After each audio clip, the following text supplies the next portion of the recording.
I would like to call this special meeting to order. A quorum is present and the time is 5 o'clock. A notice of this meeting was posted in the time and manner required by law. We'll now move to board and superintendent announcements. Dr. Kuhn? Good evening, everyone. Thank you for being here. I have a few announcements, some important dates coming up. Board, if you would take note of these, September 2nd, that's Labor Day holiday. We won't be having classes. And then on September 5th, that is a board workshop that will begin at 5 p.m. in the Alta Vista room. Also, a big date, September the 6th is the Crosstown Showdown, one of the great traditions in Abilene ISD. Hope you can all attend that. I'm looking forward to attending my first Crosstown Showdown. I can't wait. And then on September the 9th, we have our next regular monthly meeting of the board, so please make note of that. That's all the announcements I have for tonight. Okay, thank you. We'll now move on to item 2, oral communication from the public. The board encourages comments from the district from members of the public. Anyone wishing to address the board must have completed a public comment card before the start of the public portion of tonight's meeting, indicating the agenda item or the topic about which they wish to speak. Do we have any cards tonight? No, ma'am. We haven't received any cards today, so we're going to move right on to item 3, our public hearing.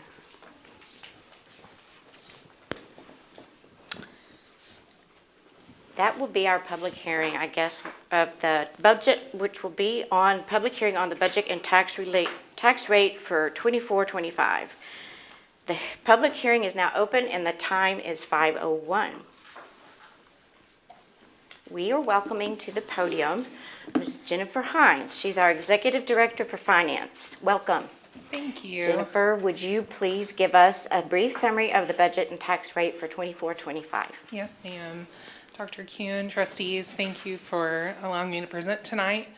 All of the information we're going to cover in this portion of the public hearing is going to be later in the afternoon as well for action items. So if you have any questions, need any clarification, feel free to stop me.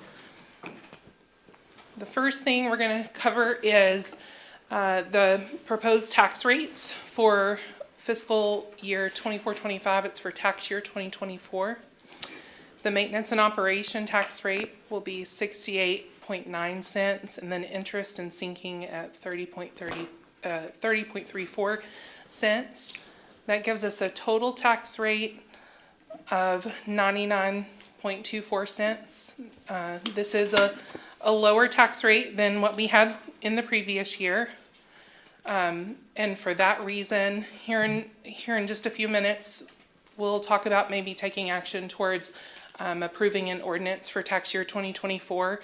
The ordinance you have does read that there's no tax increase, as the rate we're presenting is less than the no new revenue rate. This is the second year. Last year was the first year for us to have an ordinance that read that way, and this year that continues as well. Any questions on the tax rate?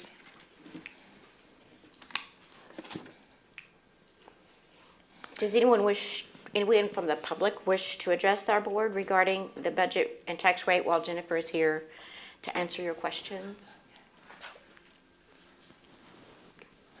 All right, let's talk about the revenue right fast. The revenue number is the same we've presented. There hasn't been any changes.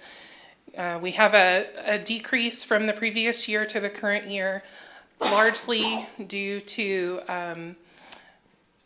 lower tax rate. So our value has grown, so we've been further compressed. Our tax rate's lower, as well as planning for a lower ADA.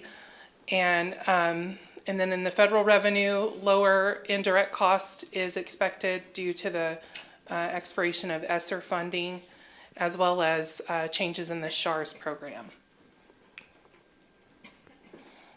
Here's an overview of our proposed budget for fiscal year 25. The revenue number has carried over from that previous slide.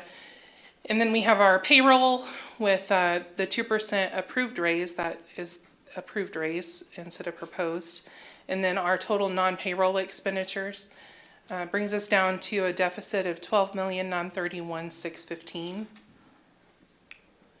And then the very next slide is the detail. You're going to see the revenues at the Very top of the page, local, state, federal, general fund, our expenditures by function. You adopt the budget by function. So there's the proposed budget by function, as well as the student nutrition budget, the debt service, and the internal service fund, which is our workers' comp. Any questions on any of Just to clarify, That which information. function do we spend the most money on? function 11 instruction? And that would entail teacher salaries, Yes, sir. instructional paraprofessional salaries, that sort of thing? Yes, sir.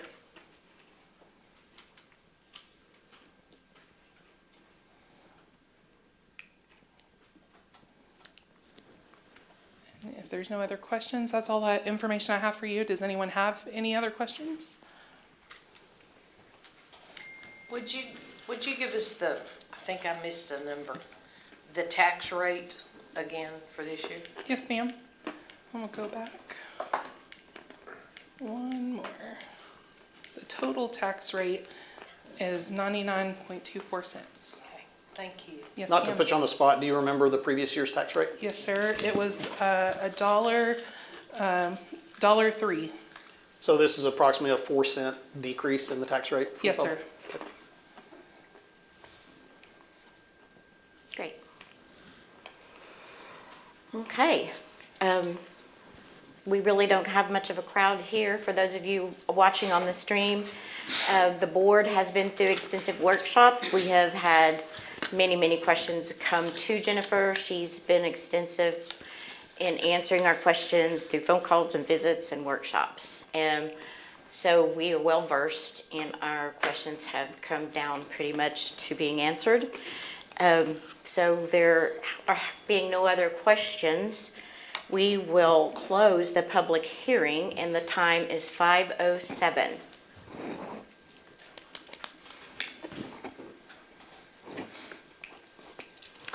Okay, Jennifer, just stay where you are. We'll now move to item 4, business items requiring board action. Letter A, 2023-2024 fiscal year budget amendments.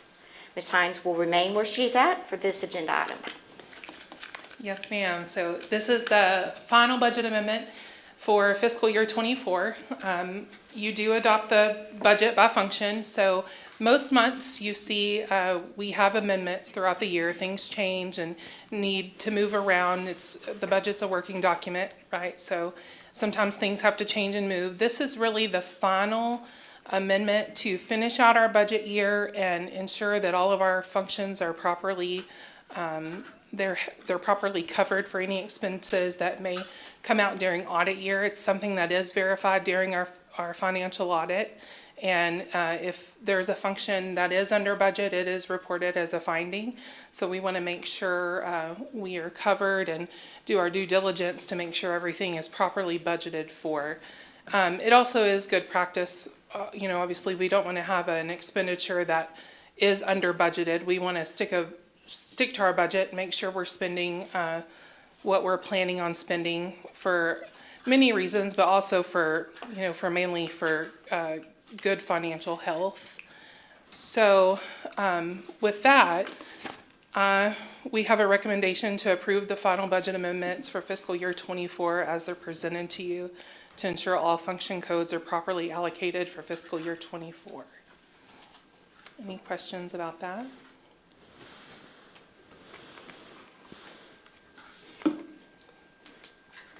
So Jennifer, these are the things that changed from the last time. What are these amendments and where were they? The things that changed from the last time we saw you? It would be the amendments that changed from the last, I think the last time you had budget amendments was probably in the July meeting. Okay. We normally don't take them in the August meeting since we do it at the end. So it's anything that would have needed to change between the July meeting and now. Okay. And then also just to make sure everything's covered. There's a few things that we have to comply with in the GASB, the Governmental Accounting Standard Boards. We want to make sure our functions that have entries in those functions are well covered for anything that may happen during the audit. So it's finishing up the things that happened in July and August, and then also making sure we're covered for the audit.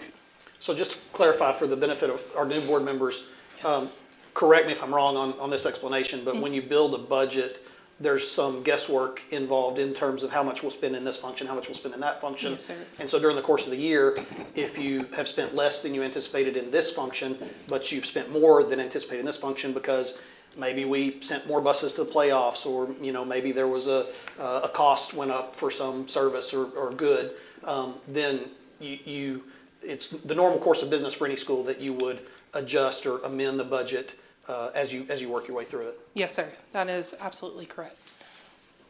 Did we adopt a deficit budget last year? Yes, sir. It was right at 2.8 million, I believe. And where did we adopt it? Well, it'll be verified in the audit, so in October. Right now, let me see if I think I have that number with me. I think, no, that's okay. Right now, our Good question. current, I do have it, I just gotta get to that page. Right now, our current budgeted deficit is right around 4.8 million. That covers a couple of things. There's something called a PO rollover, so anything that's requisitioned in the fiscal year that hasn't been, the good or service hasn't been received or completed, that PO rolls to the next budget year. And there's an adjustment made to cover the PO because we've already told the vendor or told whoever that we're gonna do the good, we're gonna buy the good, or we're gonna have that service. So there's an adjustment made once our budget ends in 8/31 in September for those rolled POs. The largest portion of this change to the deficit between what we adopted and what is the final kind of where it looks like the deficit will be at now is that. And it does come out of fund balance, but it's a specific spot in fund balance that is adjusted every year through the audit purpose. It's kind of a normal way of to where you don't just end everything on 8/31, business is still taking place. But as far as the budget ending, it ends in August, the PO rolls to September, and then you adjust the budget in September for those rolled POs. So that's the biggest difference of why it went from 2.8 initially to where it's 4.8 right now. Now, through all of the projections and everything that I do towards the end of the year, I don't think it will be something that we realize. We had opportunities to save quite a bit of general fund finishing out the ESSER fund, and that's gonna help us. So while it looks like right now we have a $4.8 million deficit, once the audit is complete, all of the audit adjustments are made and everything kind of comes out in the wash, that's when you'll really know. Probably they audit in October, but generally the report's not done till December. We'll know kind of the official number of where it lands for fiscal year 24. Not to put you on the spot with respect to forecasting, but do you expect that we would be closer to that 2.4 deficit that was approved last year? Or would you expect us to come in with a difference there? I expect us to end fiscal year 24 probably balanced or maybe with a small surplus. Great. We were able to reclass probably close to about $4.5 million additional to finish out the ESSER fund. That saved us money in the general fund. There's a few other factors that are also saving us some money in the general fund, like the interest income doing so well. So I don't think I would be, I don't want to give a specific number because there's a lot, but I would not be surprised with a balance or a small surplus. Wonderful. Thank you very much. Mm-hmm. If there ends up being a small deficit, that comes out of the general fund though, is that correct? It would come out of fund balance, yes, sir. Sorry. Okay. All right. Is there a motion regarding our 23-24 fiscal year budget amendments?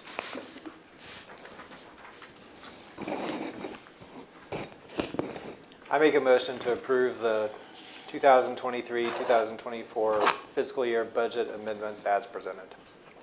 Do we have a second? Second. By Rodney Goodman. We'll now take a roll call vote. Rodney Goodman, Yes. Angie Wiley, yes. Cindy Earls, Yes. Blair Schrader, Yes. Danny Wheat, Yes.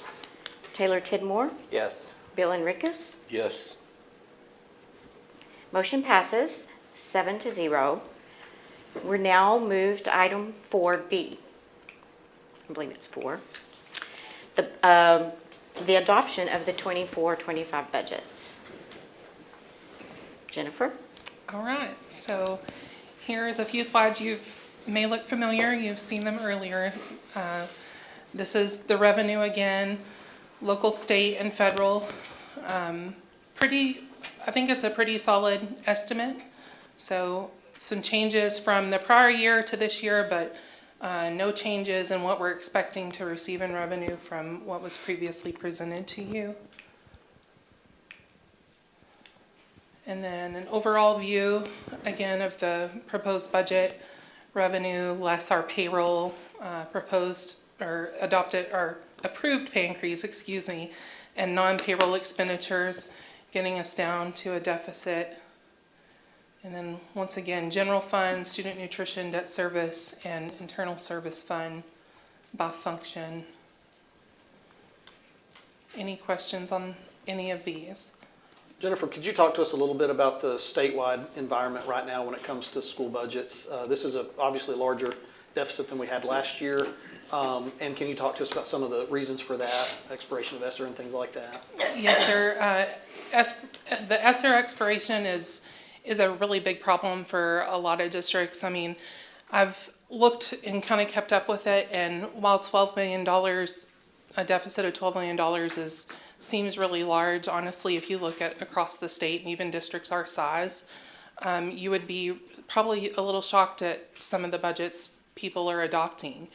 It's a problem because we haven't had any help in funding for what, we are paid from the state, our tax rate being compressed, and then also with ESSER fund ending, there was so much that we were able to do with ESSER funds, and now that those funds have just expired, it's something that just comes all the way back to the general fund.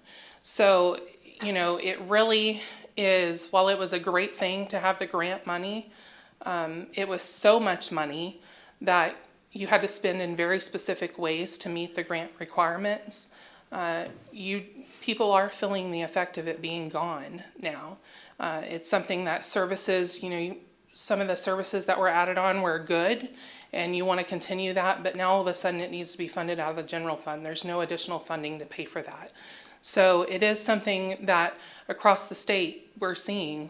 There's large deficit budgets, and people are really having to adjust and figure out how to either lessen the deficit or get to balanced by making some pretty hard decisions.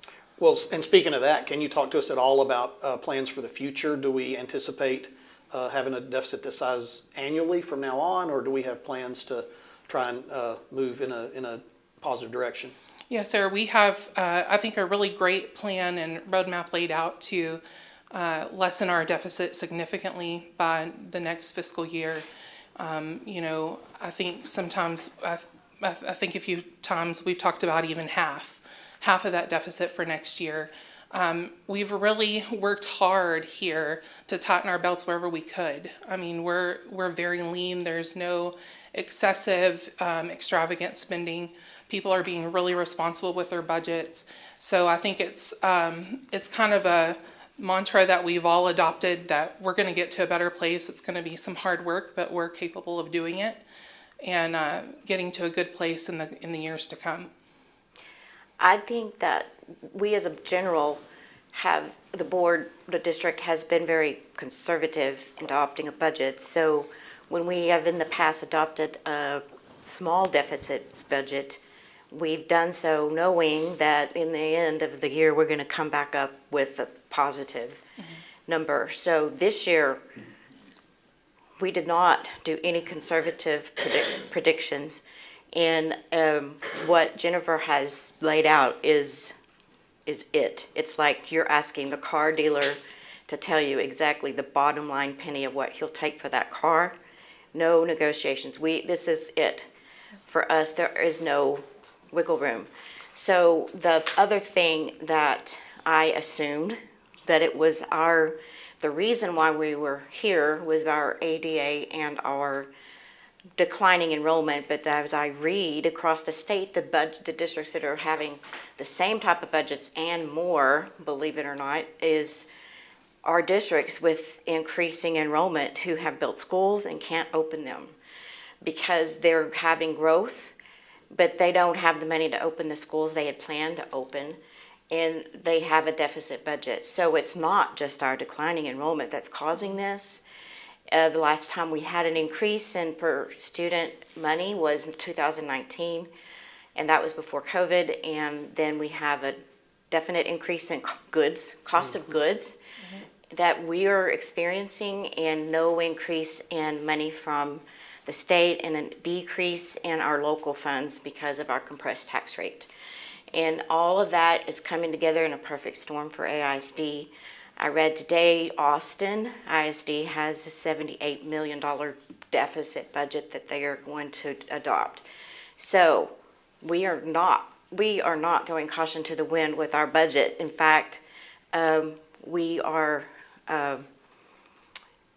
very somberly doing this, and we are making our own plan as if we're not getting any money from the state, and we're going to correct this.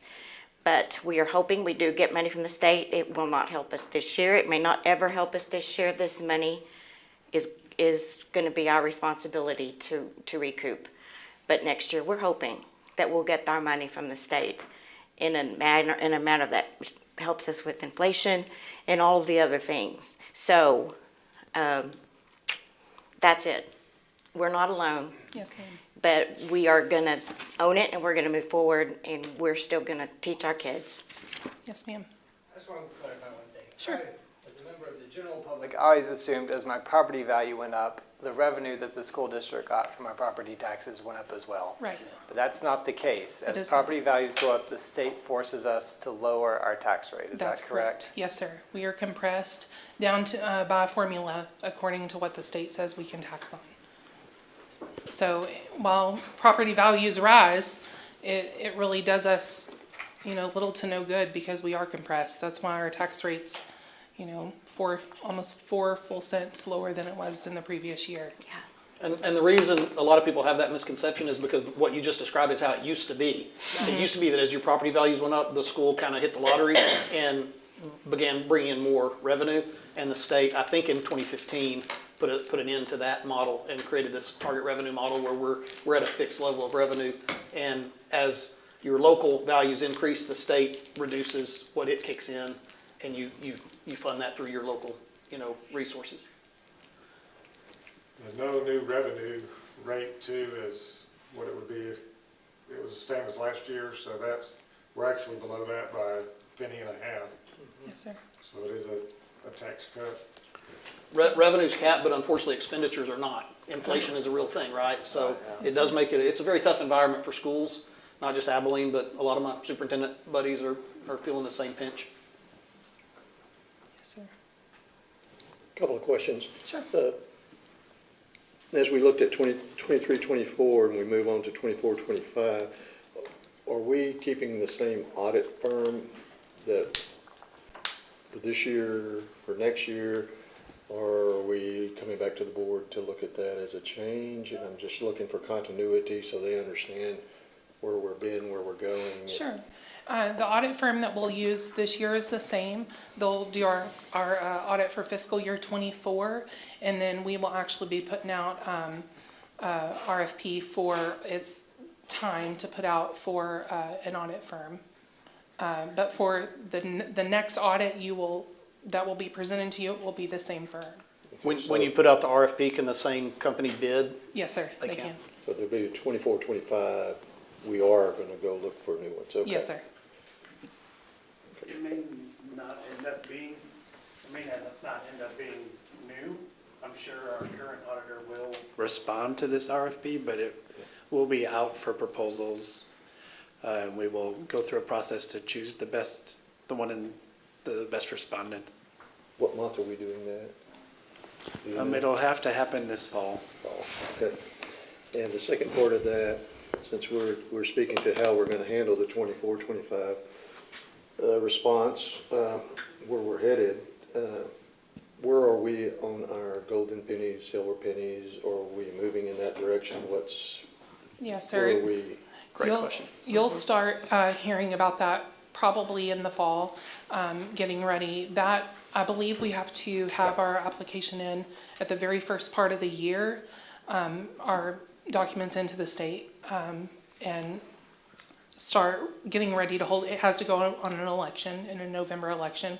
So we'll have to start that process in order. It won't be this November, it would be the following November of 2025. But that process will start very soon. So you'll start hearing about that as we kind of get to the earmarks of things we need to get done for that process to happen. But that won't help us that won't help us next year, next school year. Likely it would, because it would be for tax year 2025, so it would be for the 25-26 budget. Okay. It could help us a great deal. And you said, when you say year, you mean January? Yes, ma'am. Okay. Yes. That'll be for the 3 remaining pennies, all 3? Yes, sir. And they're called golden pennies because they're funded at a higher clip than a regular penny of taxation. Will we address the copper pennies at the same time? We'll provide information, and then that can be a decision of yes, we do, or, we go for some of them, not all of them. But certainly it'll be an option that's provided. Okay. You see that as pretty much going to be the standard across the state? Yeah, yes, sir. A lot of schools started that this year for a November 2024 election. And if I'm not mistaken, you can, if the VATRE passes, you can access those golden pennies, make reductions on the INS side, and actually not affect your taxpayers. The local taxpayers' tax rate could stay the same, but the school district could receive more revenue from the state. Significantly more, in the millions. As a new school board member, coming in, looking at the budget, philosophically, I'm somebody who believes that government should live within their means. I think that's good, and that's what our citizens are expected to do. That's what we do in our home. That's just what we're supposed to do, right? I can say as a clear-eyed analysis that y'all have provided, this is a very tight budget. And so recognizing that the ESSER funds have done what they've done, gone away essentially, that the state did not do what they typically do, playing politics as opposed to providing a safety net for our kids and our students, declining tax receipts, student decline. There's a lot of challenges that we've had, but we can't wait for Austin to fix an Abilene problem. And so I'm glad that as we look at what's going to happen in the future, that we are going to tighten our belts. But we've got to remember that we're asking staff and we're asking the administration and parents to have patience with us as we do this. But this is hard work. It's hard to write a budget. It's even harder to live within it. Yes. And so I thank you for the work that y'all done and the roadmap that y'all laid out.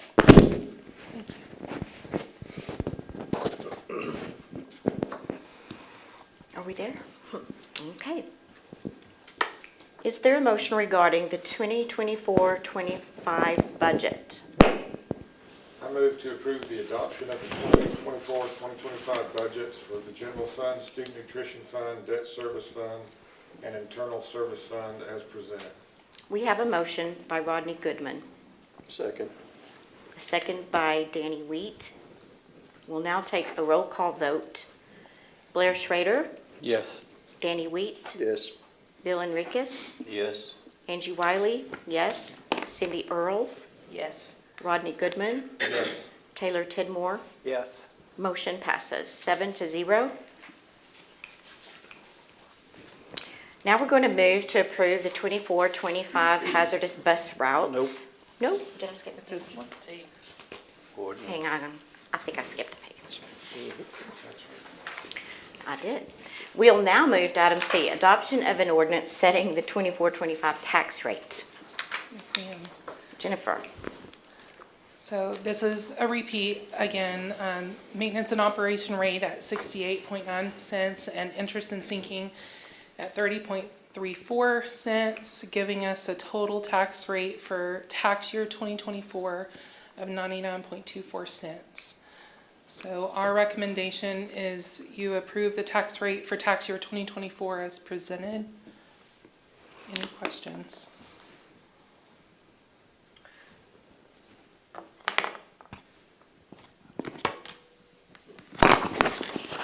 What was the statement made a few minutes ago about the numbers are different, but the amount is the same, or would you explain about that? That the tax rate is, it's the same, but it's not the same, or something like that? The no new revenue tax rate? The no new revenue tax rate is a rate that's figured in our tax rate calculation that basically says you would generate the same amount of revenue as the previous year if your tax rate was this. So Okay. the tax rate we are adopting is below that, so it's not gonna generate any additional revenue for us this year. That's why the ordinance that is being recommended for approval says that there is not a tax rate increase, or there's not a tax increase with the rate we are presenting. Okay. Because sometimes those words get moved around and shifted and adjusted, and it's hard for those of us who don't deal with it on a day-to-day Sure. basis to know how things work. Yes, ma'am. So this is good news for our taxpayers, so Yes, ma'am. we'll take that. Yes, ma'am. I move to approve the adoption of an ordinance setting the 2024-25 tax rate as presented. Thank you. We have a motion by Blair Schrader. Do we have a second? Second? Rodney Goodman. We'll now take a roll call vote. Taylor Tidmore, Yes. Angie Wiley, yes. Blair Schrader, Yes. Danny Wheat, Yes. Bill Enriquez, Yes. Cindy Earls, Yes. Rodney Goodman. Yes. The motion passes 7-0. Thank you. We'll now move to item D. Thank you, Jennifer. Oh, yes, thank you. Way to Jennifer. go, Jennifer. She moves very fast. She wants down. Such good news. 24-25 hazardous bus routes. Dr. Joseph Waldron, our Deputy Superintendent. Thank you for being here today. Thank you for having me, Ms. Yeah, of President. course.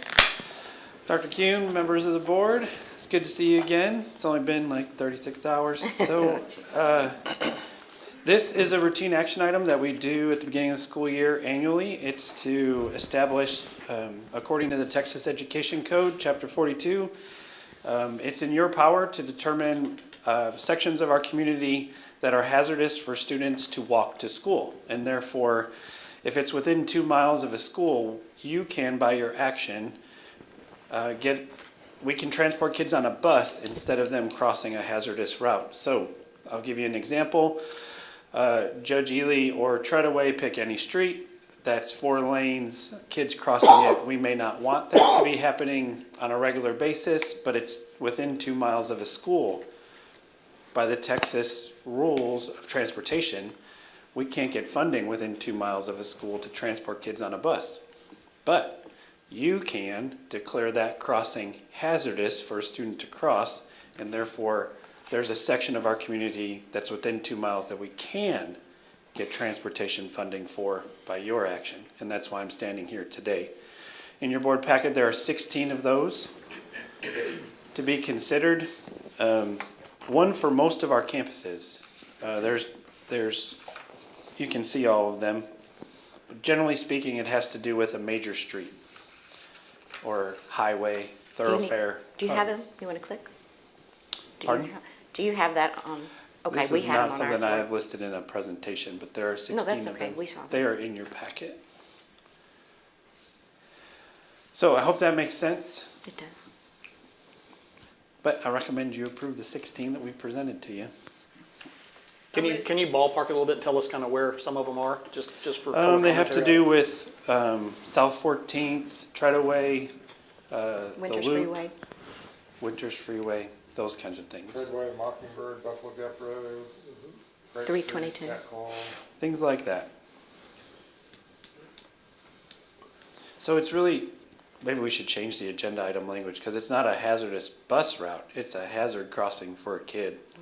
And we're gonna capture transportation funding because we'd rather not have kids crossing that. We'd rather offer them transportation by the bus. To prevent them from crossing at those spots. You could give them an option, a parent may still send them, but Right. that's not But they wouldn't have to because They we would would not have have to. transportation as an option and we would get funded for it. correct. Inside the magic 2 mile. Inside the magic 2 mile radius. I move to approve the 2024-25 hazardous bus routes as presented. Thank you. We have a motion by Blair Schrader, Second. a second by Cindy Earls. We'll now take a roll call vote. Angie Wiley, yes. Danny Wheat, Yes. Rodney Goodman, Yes. Taylor Tidmore, Yes. Blair Schrader, Yes. Bill Enriquez, Yes. Cindy Earls. Yes. The motion passes 7-0. Jill, I do have a question. It's been probably 4 or 5 years ago that we voted to change a bus route to include a mobile home facility that's just at the end of Judge Ely. Are there still kids, are there still children in that facility that we are going by to pick up? I will have to talk to you and get more detail. I just can't pull that out of my head. I don't know what mobile home park you're talking about or what streets or, It was the one that was built just to the west of where Judge Ely dead ends into Loop 322, or I-20. That's a What's it called? RV park. Well, except there were families living there Yeah, it's a new one. with children that would be in the Taylor attendance zone. And I just wondered if they were still there.